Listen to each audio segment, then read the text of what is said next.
back. WNST, Towson, Baltimore, and Baltimore Positive. We got the beautiful skies over the Inner Harbor here, but I want to tell you about our friends out in Catonsville at State Fair.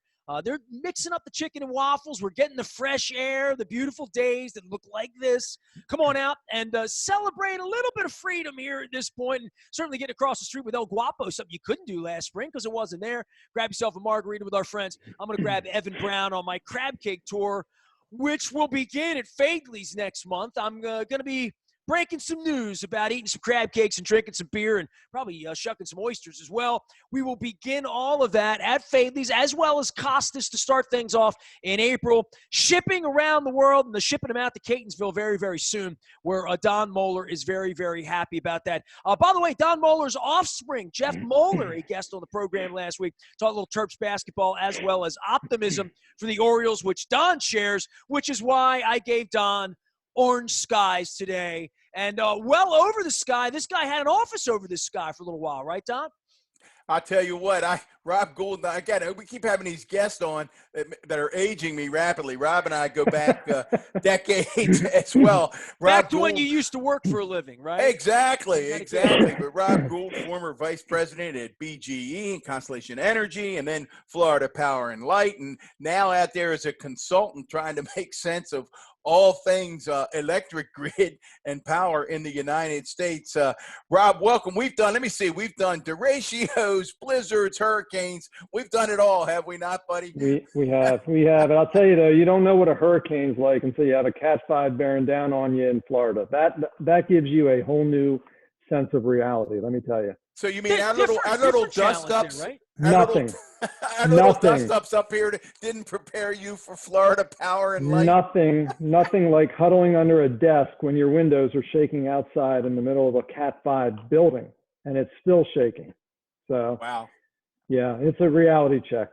Well, welcome, and we're going to have you educate us on all things. But off the air, I was saying it really is it's a small community in some ways an inspirational community, Rob, in that so many folks that we know. We just interviewed Martin Knott recently, who has a new venture called Air that he's starting related to indoor air quality. I think that's going to obviously be front and center with everyone now. And Martin's a cancer survivor, and everyone knows Nestor's wife's Jen's story as a two-time leukemia survivor. Your son's a cancer survivor. Tell folks a little bit about your experience with your son, because it's also an inspirational story, because he ends up walking on and becoming a punter for the Florida Gators, and now he's in veterinary school. I mean, a pretty remarkable story. Yeah, he was about 8.5 years old and woke up. He had some pretty nasty night sweats and things of that nature, and took him to the doctor. And long story short, he was going to write a script for just some normal prescriptions. And I said, I'd never seen night sweats like this. I was wringing out literally his sheets, and that was it. He looked up at me and he said, I think we're going to get some blood work and some chest x-rays done. And it turned out that he had Hodgkin's. If you're going to be a kid and you're going to get cancer, that's the one to get, because really basically 6 months door to door, you're cured. And still not what you want to hear as a parent, though, right? I think of you and Damian O'Doherty, our good friend at KO. You don't want that doctor to walk in and say, Mr. and Mrs. Gould, your son has cancer. Yeah, I'm compressing it big time. I mean, the 3 weeks of hell that we went through waiting for a diagnosis, hoping for any kind of strange disease, anything but cancer. And of course, the internet is not your friend. You're looking for everything and anything. Excuse me, but he basically my wife Googled it the day before, by the way, Rob. So I left my wife at the hospital and she Googled and said, I have leukemia. I'm like, what? You know? And the next day the doctor walked in and said, you got leukemia. Yeah. So. Yeah. And they also tell you to stay off the internet. Of course, that's human nature. You tell somebody not to touch the stove, they're going to touch the stove. So we were really trying to figure it out, but he came out great. He had never played football till the 11th grade. He woke up between his sophomore and junior year, walked downstairs, told my wife he wanted to play football. Never played in his life, never even played soccer organized. And he taught himself literally how to punt on YouTube. And for the better part of that summer, he did that. And then he tried out for the Howard High School football team, made it kind of the the typical, Hollywood story. The tight end was also their punter. He goes down, so Jonathan goes in. First kick, horrible. I mean, just the snap was, went over his head into the end zone, and it was a mess. But fast forward, and we had spent time in Florida, and we had the Florida prepaid college fund. He went to the University of Florida, stalked with my wife the football team to find out when their training or their tryouts would be. Their legitimate walk-on tryouts, not this preferred walk-on stuff. And first week he goes out there and he calls me about a hour later, says, "Hey, I made the team." I'm like, "What are you talking about?" I said, first thing I said, stay off social media. Yeah. First thing I said, stay off social media, do not do anything. And then make sure you go and talk to the coach you were talking to. Right. Ask the question definitively, did I make the team? Calls me back 5 minutes later, sheepishly says, I got to come back for a second tryout. Goes back a week later, has his tryout. They told him, "Hey, you know what? Literally go to the front door. We'll post everything up there." There were 15 kids. He calls me, he said, "I made the team." And I said, "Really?" He goes, "Well, they asked for my contact lens information so they can buy some contact lenses and put in the locker." I said, "Okay, they're spending money on you now. You've made it." But it was a wonderful experience. It kept them out of trouble. I mean, I got a close-up visual into the business of college football. Let me tell you, it's every bit of a business, and I told him to learn from it. But you can. What does that mean? Hey, Rob, don't gloss over that. I mean, that's what we love about this show. We're going to get into all of the energy stuff, but what does that mean that you got a close-up look, up close and personal to the business side? By the way, I don't usually give a shout-out to my tower engineer here at WNST, JR, but he's the world's biggest Florida Gator fan. There you go. I'm giving him Gator chat. There you go. He will be watching this segment, so he'll want to know. Yeah, I think it's bottom line is it's a multi-million-dollar, arguably $1 billion business for these guys. The players, they pretty much get they are the material for the program, and the boosters, the money that goes into this, the TV rights, all of that. You go to a game day in Gainesville, Florida, and it is like you're going to Mecca. And the money that they spend on these kids, the swag that I watched him, get from the Nike clothing all the way up to when they went to the Peach Bowl and the watches and the things of that nature. And there's somewhat of a, it's not reality in some cases. And a lot of these kids, I mean, Jonathan was fortunate, right? He comes from a good area, good schooling, good background. A lot of these kids, especially when you look at some of the players that were coming out of, say, South Florida, this is their way out. So they're looking for the opportunity to make it big. And only, a very small percentage make it. And ironically, in Jonathan's case, both the punters that were ahead of him, one was drafted by the Raiders 2 years ago and is actually on the Ravens now in the practice squad. And then his brother walked on, preferred walk on to the Kansas City Chiefs and was their starting punter all year last year. So you get a sense for how they run their business and how they run their program. And the kids really are just, they're tools of the program, to be very blunt. But they get an education, they learn it, and look, for those guys, it's 10 to 11 months, literally a year, where they're getting up at 5:30 in the morning, going to weights, going to school at 7 o'clock in the morning, come back to practice at 1 in the afternoon, and they're not done till 7 at night. And that is straight through 10 to 10 and a half months a year. They have no life, and that's it. So it's like an interesting way to watch that it. You're familiar with, right? It is a military gig. Here's the deal. I was getting paid to be in the military. These guys aren't getting paid. And I have some, candidly, I have some qualms about this. Oh my God, next Thursday, when they put these kids on the hardwood, every year, rah, rah, rah, shish, boom, ba, but I've done sports radio for 30 years here, Rob, so it comes around every year, and I realize, and especially this past year, when they're kicking these bowl games off, I'm like, this feels greasier than it's ever felt. Maybe it's just because I'm 52 and I smell grease. Well, and you look at the salaries that these coaches are drawing, and you look at the fact that many of these kids are what's behind making that happen. And Jonathan, he did it. He loved it. It was a great opportunity. And if you're in North Florida, you're God, like, as a Gator. And he's at the University of Florida now as a double Gator. He's in vet school. and he'll come out as a veterinarian. And if he decides to set up practice in North Florida, between, having been a Gator football player and now a double Gator, major, he's going to be set up well. But it's a phenomenon. I never fully appreciated, being a Colton and a Ravens fan. I had no appreciation for what it's like to watch SEC football. It is absolutely like going to church on Sunday. It is just unreal. And the money that's spent on these programs, and there's a reason why the SEC was out there playing during COVID. There's no Rob, doubt about it. Describe pre-COVID. Let's go to pre-COVID Yeah. Gator football. Describe the day in the Gould family from when you wake up that morning to when you go to bed that night. Describe a Gator football day for folks who might not be familiar, because we have Maryland, but that's not big time college. First thing, you don't go to a Gators game, you go to the Swamp. Yeah, you go to the Swamp and you live it. And I would say everything I just said, that, he's up literally at 5 o'clock in the morning in the weight room, not done till 7:30, goes to class.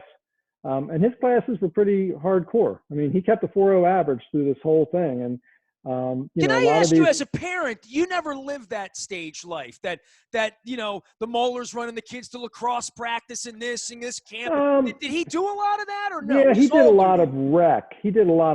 Like, you expose him to things. Of course we did. But for most kids on that track to go to that kind of program, It's been a lifestyle since they were 10 for them and their parents, whatever sport, whether it's women's gymnastics, it doesn't matter. I wouldn't even say 10. I'd say 4 or 5 years old, and they get them on that track. I mean, these kids, when you see them walking through game day and you see the recruits walking the sidelines and yucking it up with the players and the coaches, I mean, the coaches are literally trying to get these kids to come to these programs. They are throwing everything at them legally, of course. Then they, including the kitchen sink, to get them to want to be a Gator or to want to be, at Alabama or wherever it is. And it's a true competition, because at the end of the day, they're trying to put a winning program on the field, which is going to bring more money into the coffers of the program and be able to attract. They're building a phenomenal football facility down there. Baseball, people don't think about Gator baseball. Gator baseball is #1 in the country, and they have a phenomenal facility they just built. So it's significant money that goes into these programs. And the plague won't shut it down. No. Well, the plague won't shut it down. It won't shut it down in a red state. There were no, DeSantis was very specific about not having people in the stands, and he did go that route. But that doesn't stop the enthusiasm for Gator football or any of the sports, but Gator football in particular. And no, I mean, we ran him around and did all those things just for rec, like, baseball and softball, what have you. But as soon as he got into football, it was a very, very different situation. And we experienced it down there. But, again, there is some separation, keeping the parents at bay, because at that point, they are now part of the football team. They're part of that program. And I would dare say it's really no different than any other major Division I football program, whether it's the Big Ten, SEC, what have you. They treat these kids, they're aggressive with them. It was, in some cases, what I watched was sometimes rivaling boot camp, the way they yell at them and keep them moving. But I will say this, it kept him and others off the street and out of trouble. And you can see how a lot of these kids need that structure. They need the structure from where they're coming from. And they certainly do get it. Rob, the last question on football. We didn't expect to spend this much time. It's been fun. But I am enjoying it, by the way. Oh, it's great stuff. But one of the questions I have was for someone, and again, I've had some experience. My not at that level. My son was a Division III lacrosse player, very different scene, really nice family-oriented scene. I had nieces and nephews that both were big-time Division I lacrosse players at UVA and Virginia. And North Carolina. But when you're a part of a big-time college football program like that, one of the thoughts I always have, do the players interact directly and develop a relationship with the head coach, or is the head coach pretty much the puppeteer up above and the assistants doing all the work? How does that play out? Yeah, I think, and that, look, I played baseball at Towson State for Billy Hunter, and I think it's very different to your point. No, they pretty much develop a rapport with their, like in this case, special teams coach. They just day in and day out more special teams coach in Jonathan's case. I would say that, of course, you know, the head coach, they know who the players are. They know all their players. But what I observed is there's a lot more interaction and a lot more focus, as you would expect, between the head coaches and, say, your quarterback, your running backs, your cornerbacks, your safeties, that type of thing. The ones that are out there, you know, making the plays with regularity. And then the special teams players pretty much are more with the special teams coach, and depending on if there's oversight, say from offensive or defensive line, what have you. There's a lot of that, but it's fascinating to watch, because you really do get a glimpse on the inside of how it all works. And I can't tell you how many times, Don, I asked the question, to your point. They would go through drills and scout team punting to first team, and I'd say, hey, how did you do? And he goes, well, I bombed it. I said, did the coach see it? He goes, I don't think so. He was over on the other side. Right. So, right. You know, to your point, I think they don't see it, but at the end of the day, they know who they are. And, you know, they do have, you know, the coaches do have an obligation to develop these young men and women that they're coaching, depending on the program. And I think they take it seriously. So is your son, is he stamped a Gator for life now? Is that what they do? He's a Gator for life. He's, like I said, he's known as a double Gator, got his bachelor's, and he'll get his veterinary, you know, education, his master's, if you will. And he'll go on. He wants to be a surgeon. He actually wanted to be an oncologist at first, but I think there's, you know, subliminally in the back of his mind, I think, you know, and I talked to Damien about this on Facebook a little bit. You're either into it and you want to give back, or you want to forget about it. And I think he's kind of more on the middle to forget about it, put it behind him. It was part of him, but let's do something else now. Yeah, so.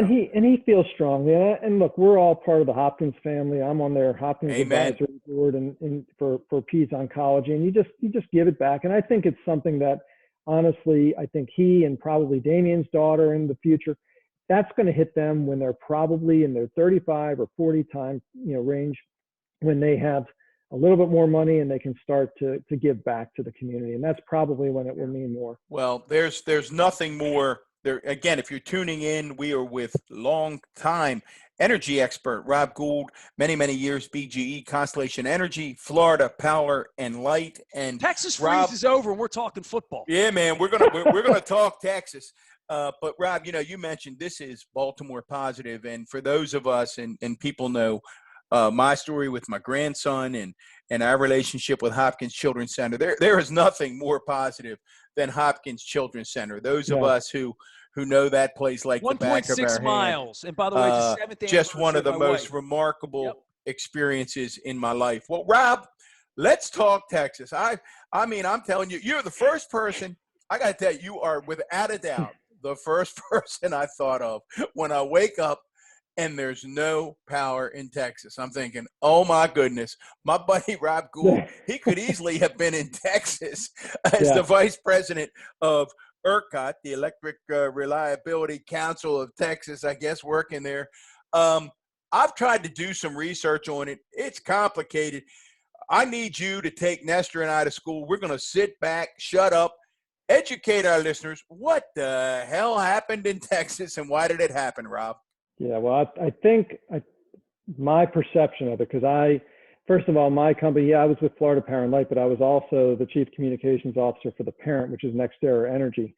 And NextEra Energy, people probably have never heard of, but it is the world's largest generator of wind and solar. So there are wind farms down there. And so I'm familiar with the Texas market to a pretty good extent. We were actually looking to purchase a utility down there called Encore. I think there's probably three things that happened if I would really to kind of break it down. First, you had basically equipment failure. And why did you have equipment failure? Because the equipment down there, the natural gas pipelines or the plants and so forth, they're really not built for that type of severe cold. Cold that was even colder than Anchorage, Alaska at that moment.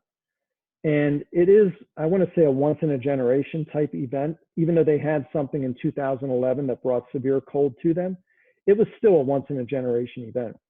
And really what it comes down to is, and we face the same thing, whether you're in Maryland with BG&E, whether you're in Florida with Florida Power and Light, you know, do you want to pay for the investment for that worst case event? And you have to make the call. And so BGE is heavily investing in the system. But let's face it, what's our worst case event that can come through? A derecho? Yeah, that can, we saw the damage that can do. Probably a tropical storm or a Cat 1 hurricane, maybe Cat 2. In Florida, if you look at what we did, and this is the key difference, it's called investment. In Florida, we spent more than $5 billion with a B dollars to upgrade the grid in Florida over the past decade. Well, you have to, right? Literally. You have to, but I've spent enough time in Florida, though. Everything goes underwater at some point there. Well, you have to, but it's everything from looking at what's the wind speed that potentially could impact your service territory. 90% of Florida Power and Light's service territory is within 20 miles, I believe, or 10 miles actually of the coast, when you think about the population density. And that's right? exactly where 165 miles an hour would hit, right? Literally. Correct. And you look at what happened with Hurricane Irma in 2017, I believe it was. We lost, at that time, we had forecasted we were going to lose a couple million people. We lost 4.4 million customers. Now, customer, you've always heard me say this when I was up here, is a meter. So multiply that times 2. So you're talking 8 to 10 million people literally without a power. But here, if you look at what we did, we were able to restore 2 million customers by the time the storm exited within the first 24 hours, 3 million within the first 3 days, 4 million within the first 4 days, and then the rest, the 4.4, we got at the end of the 10 days. The bottom line is that the investment was made, and there was a ton of automation on the network that was actually re-switching and bringing power back on, where you didn't have the people in place, you know, in areas because the storm was still raging. But automation. Does that mean there's no one aorta that when one thing goes down, another thing could serve as? Oh, sure. I mean, the grid is not symmetrical. The grid, anything can happen on the grid at given times. But here's the difference. In Florida, Florida operates the grid through Florida Power and Light, and it operates it for all the different entities. They also generate all the power. So they have an ability to make sure that power is going where it needs to go. And if they have to shut power off for any reason, they can adjust and move it around. There's also another difference here that happened in Texas. Excuse me. In Texas, the communications with the customer is with ERCOT, right? That's what it appears to be. But let me tell folks, Rob, so we're not playing insider, but tell folks what ERCOT is. I've read about it. Yeah. Still, is it equivalent to our Public Service Commission? No, it's like the grid operator. It's like PJM here in Maryland and Delaware and Pennsylvania. Pardon me. It's basically coordinating all grid operations where the power is moving. So if you recall, we had that big blackout that occurred in 2013, I believe it was, that started with a tree in Ohio. And it actually caused power loss across the grid to start cascading. Well, PJM was actually able to coordinate that response with the various utilities, and they were able to adjust as it was happening. It's amazing that something called PJM controls like the camera that's functioning here and all of this right this moment that, you know, that I always say if the Russians want to get after us, that the grid, right? That's such a spatial term, right? What the grid is. What is the grid? Well, the grid is basically all the different utilities connected and all the power that's connected. And people might think, well, it's interconnected in the sense that it's symmetrical and that you have a variety of utilities that are just totally connected, and they do. They're connected. In Texas, it's shut off. They wanted to have one grid within Texas, not connected to the to other outside state grid operators. So basically, they were just operating their own grid. Well, Rob, break that. Let me jump in for a second because I really do love this because I really am trying to understand it. I noticed one of the things was that El Paso did better than Houston or Dallas because El Paso had chosen to remain connected to the quote-unquote Western grid. Yeah. So we talk Western grid. How many grids, major grids, are there across the country? I believe there's probably 5 or 6 major grids. You have, excuse me, I apologize for the coughing. That's You have PJM, you have ERCOT, you have It's a few Royal others. Farms coffee. They don't have that down where you are, huh? No, they don't. Not in Florida. But yes, you're right, Don. They were able to draw power, it sounds like, from somewhere else. But here in this case, you didn't have that. So you had, natural gas pipelines freezing up. You had the investment that had not been made in terms of the equipment. So it wasn't able to, even if you had natural gas flowing, they weren't able to accept it because they had problems. And then, meaning accepting the gas, for example. And then you had other situations where, go back to the customer communications, and that's an important piece here. Customers here in Maryland or in Florida, their point of contact is BG&E or Florida Power and Light. Soup to nuts. They get their Everybody bill from knows them. that, right? I mean, my radio station's gone down on Hard Right. Road. BG&E is going to fix me, right? And they always do. But you go in Texas, and Texas, their relationship is with that third-party fuels provider. So in Maryland, we're deregulated. In Florida, we're regulated. What does that mean? In Maryland, you're able to get your power, you're literally the juice. You can buy that from another third-party supplier, right? And if you choose to do that, the bill, the BG&E bill, will have that component on it. So you'll get the bill. You see on there the component for the fuel is on the bill, but that's your exposure to them. That's it. Your point of contact is BG&E. So if you have an outage, who do you call? BG&E. Who's going to come fix it? BG&E. You got one source of information. Florida, same thing. It is a regulated state, but nonetheless, regulated simply means that unlike Maryland, Florida Power and Light has the power plant and they have the distribution lines. So they do soup to nuts, and then they have the relationship with the customer. So you're buying your juice from Florida Power and Light. You lose your power, Florida Power and Light puts the lights back on. But you don't have a call them choice. If I move to Florida, I'm buying my energy from you. You are, but to be very blunt, your price in Florida is 4 to 5 cents a kilowatt hour cheaper than it is up here. So even with all that investment. Now, Rob, people are out there saying, why? Why is that? Well, what I'm saying is, what the hell is 4 cents a kilowatt? What does that mean to me?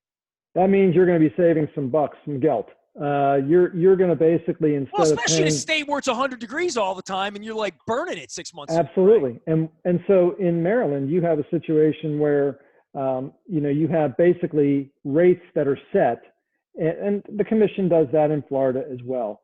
But there was energy efficiency way back when to deregulate the state. You had to incentivize the utilities to actually want to promote energy efficiency, because if you didn't do that, you're taking money from their bottom line. I used to say when I was in Maryland, the meter spinning, it didn't matter, right? Because we're still going to get the same rate of return smoothed out over the year as an entity, as the utility. In Florida, the meter spinning does make a difference, because when it's hot out, we want to see that air conditioning from a business perspective. We want to see that meter turning, because that's more money to the utility. And the same thing in the winter, if people are cold down there, they're going to run the heat. But basically what I'm saying to you is that the market design is a bit different.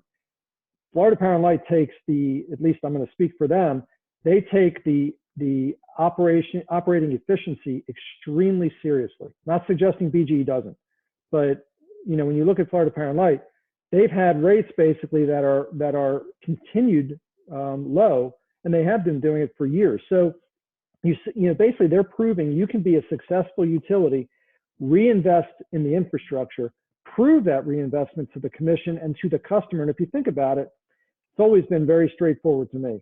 If you're a utility and your customer's not happy, who's then going to get that call? The legislator is going to get that call. And then who's going to get a call after that? The regulator's going to get a call. And what we does that had those mean? discussions once or twice, didn't we, Rob? Oh, yeah.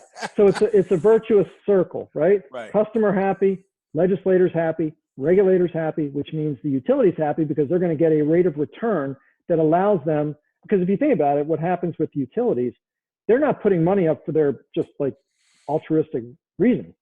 They're putting money up to invest in the system so they can make a rate of return, a good return on their investment. But you only get that return on investment if you're proving that what you're investing in is actually going to deliver when you need it. That's what's happening now in Texas. It didn't deliver what was at least expected or promised. And so the investment wasn't made. And you can argue the question, why didn't they make the investment? Did they not make the investment because they didn't expect that black swan event to occur, which it did?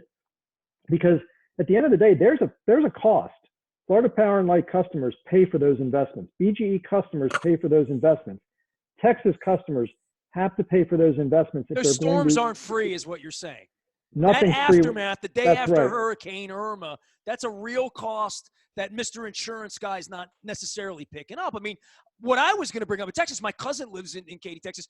You know, okay, the power goes out, you get a little cold, you light a candle. Then the pipes burst. Right. Like there's a whole different level of It's a cascading unintended event. consequences down the line. But in Texas, here's the difference, what I was getting at. Their relationship, the customer relationship, is with that third-party supplier. They don't have that relationship with the utility like BGE down there. Is that ERCOT, Rob? No. ERCOT is the grid operator.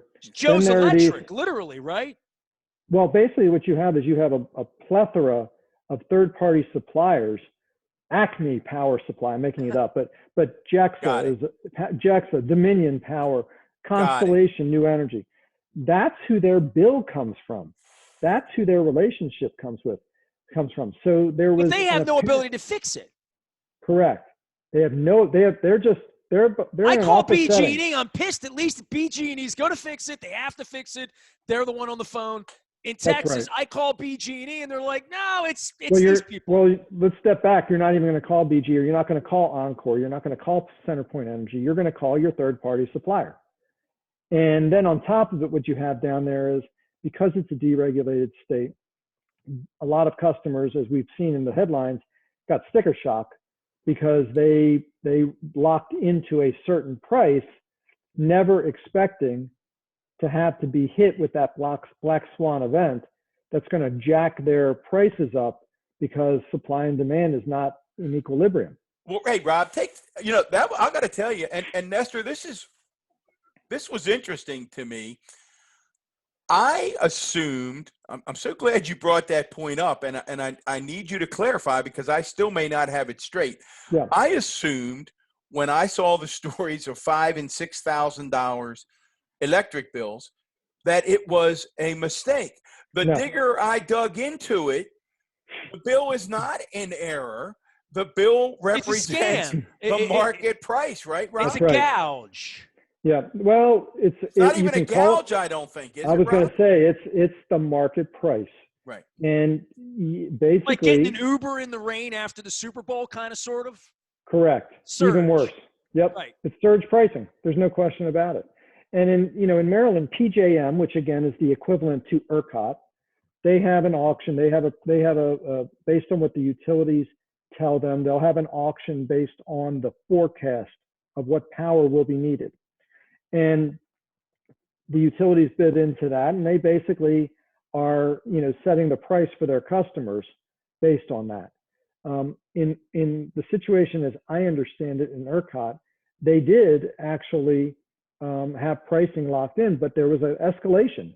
If they had an event like this and they needed to go out to the market to get the power, you saw the jacking up. I mean, some of the prices I saw were $17,000, $18,000 more.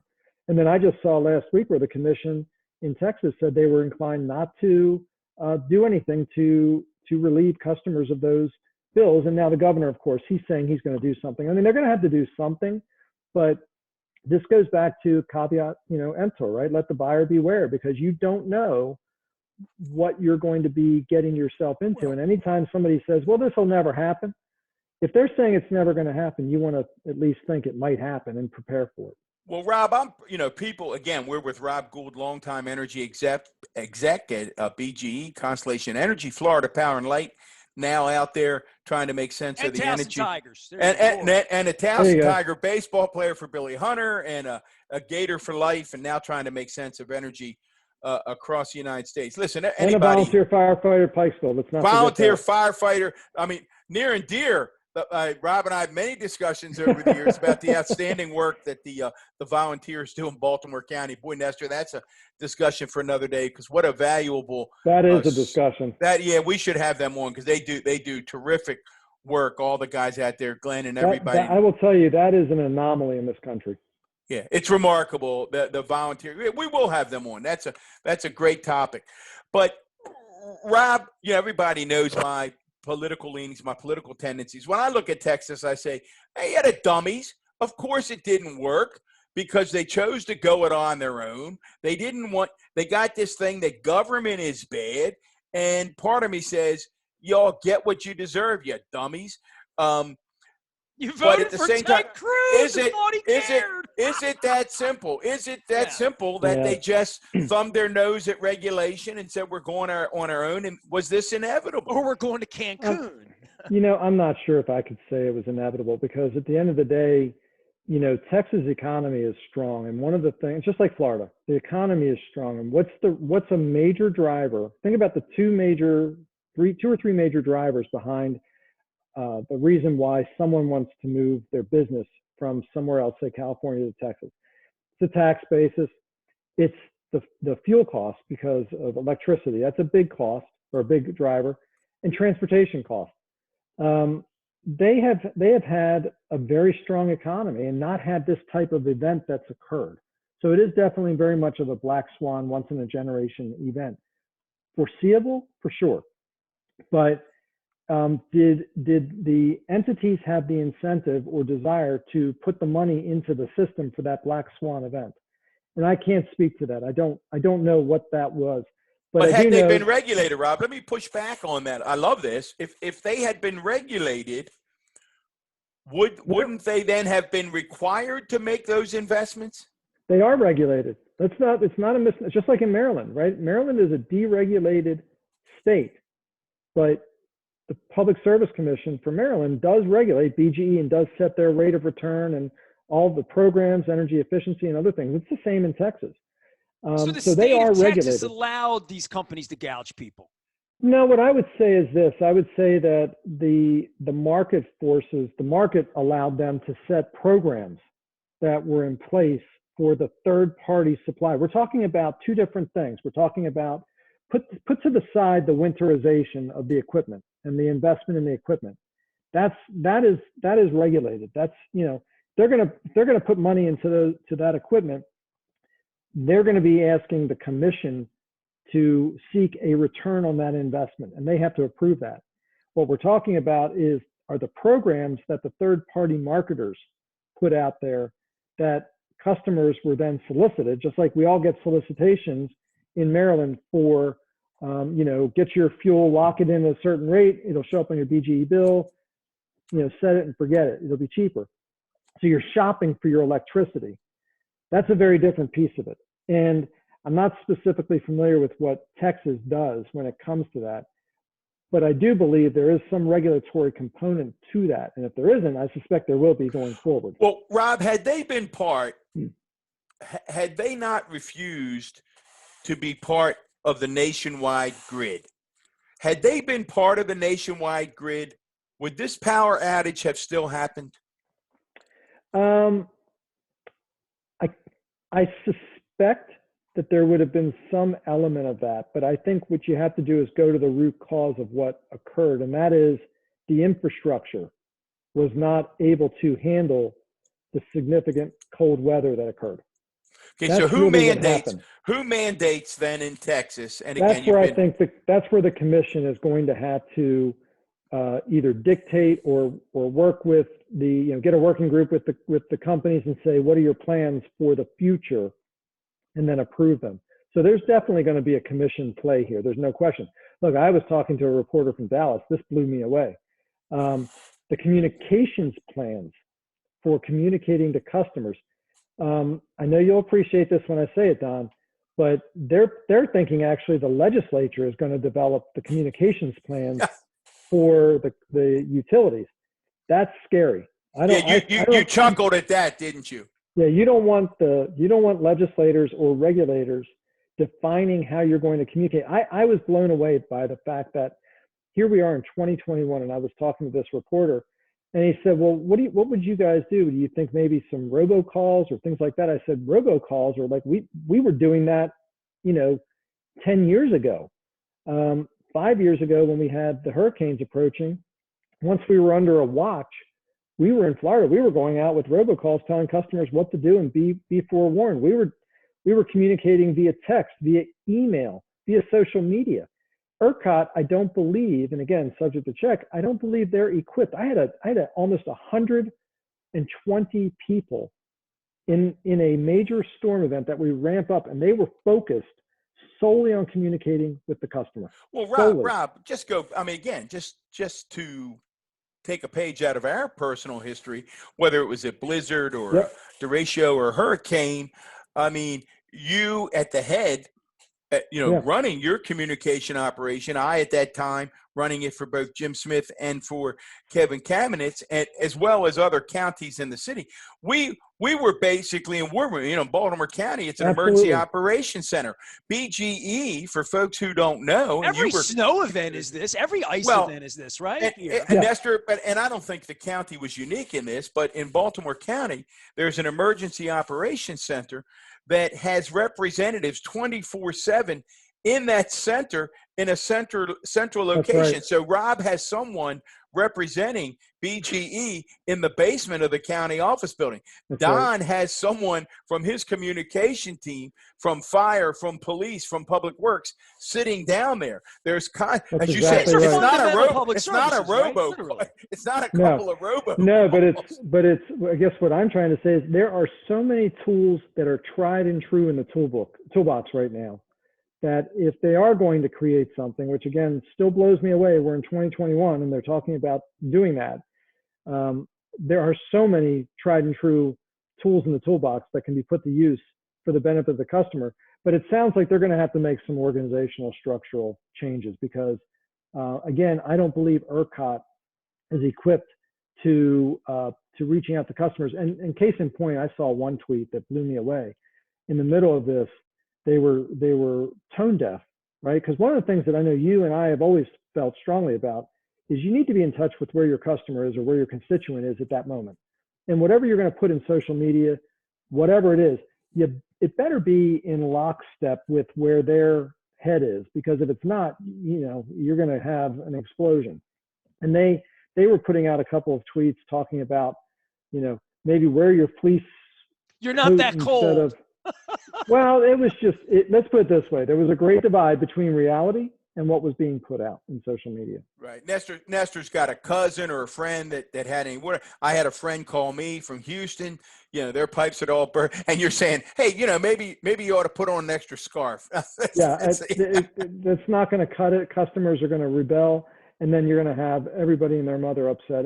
But this is a real serious situation. There's no doubt about it. Can it happen anywhere else? I guarantee you, in talking to former colleagues of mine in Florida, they all dusted off their war plans, and the war plans that we had done, I mean, were pretty impressive. And they were exercised regularly. Well, I mean, for both of you guys being grown-ups, this is like best practices, sharing information. I mean, that's how we solved COVID this year, right? Well, literally. Yeah, I mean, look, during my tenure, I had representatives from my counterparts asked, could I have their people from Pacific Gas and Electric, Detroit Edison, Ameren in St. Louis. I could go on. We had multiple companies come in and benchmark, and that's the beauty of that industry. The beauty of the electric industry is that there is such sharing of information across the board because they do get it. If there's a problem, it's going to spread. I mean, look, I was down in Puerto Rico. One of the things you probably don't know is I was down in Puerto Rico for months after they had Hurricane Maria come through. And I was coordinating the communications for the big utilities that were dispatched down there. We're barging their trucks literally from Florida down to Puerto Rico. And it was unity of message. It was unity of effort. It was trying to marry those up. And especially when you have the federal government and their Corps of Engineers and Homeland Security and everybody else, you've got to have that unity of effort and unity of message. And you can have, I used to say this all the time to Steve Warner at BG, you can have the best, most successful restoration. If you have not set the tone for it and the customers don't perceive it to have been through your communications, it won't matter. There's a psychological element to any restoration after a major event. So you're saying throwing toilet paper to people in San Juan probably wasn't the best. Now you're getting political. So hey, Rob, before we let you that would no, I'm not. That would be what not to do.